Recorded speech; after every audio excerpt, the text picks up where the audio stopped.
My parents surprised me with a flight home, saying, "We miss you so much, please come back to see the family." I landed excited to reconnect, and as soon as I entered the house, I found it empty except for 3 young children and a hastily written note saying, "Please take care of the kids, we'll be back soon." My sister immediately texted, "Don't forget to take the trash out and feed them dinner." I stayed calm and just did what they didn't expect, called her ex-husband to pick up his children. Now the children are safe with their father, and my family is flying back in panic.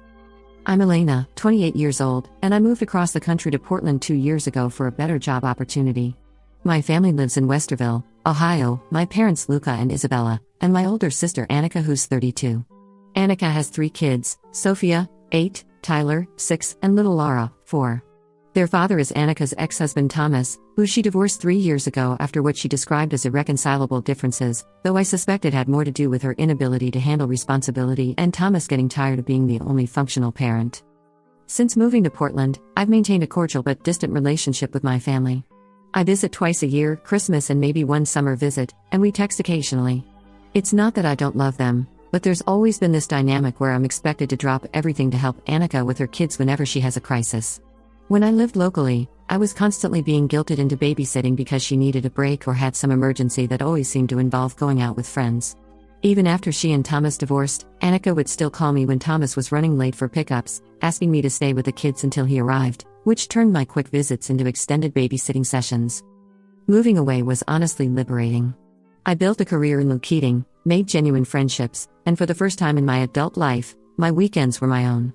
No more frantic calls at 10 p.m. asking if I could watch the kids because Annika's date was going well, or showing up to find the house in chaos because she decided to take a spontaneous girls' trip to Nashville. Last Wednesday, I was wrapping up a project at work when my phone rang. It was my mom, Isabella, and she sounded unusually excited. "Elena, honey. We have such wonderful news. Your father and I have been talking, and we miss you so terribly. We want to fly you home this weekend, our treat. We've already booked your ticket." I was taken aback.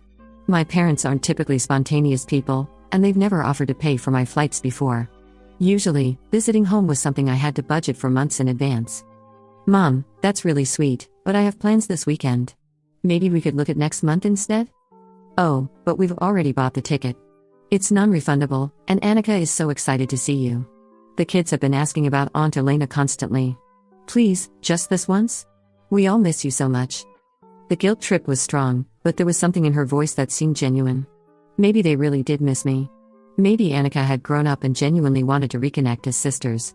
I'd been feeling a bit homesick lately, especially with the holidays approaching. "What dates are we talking about?" "This Friday evening.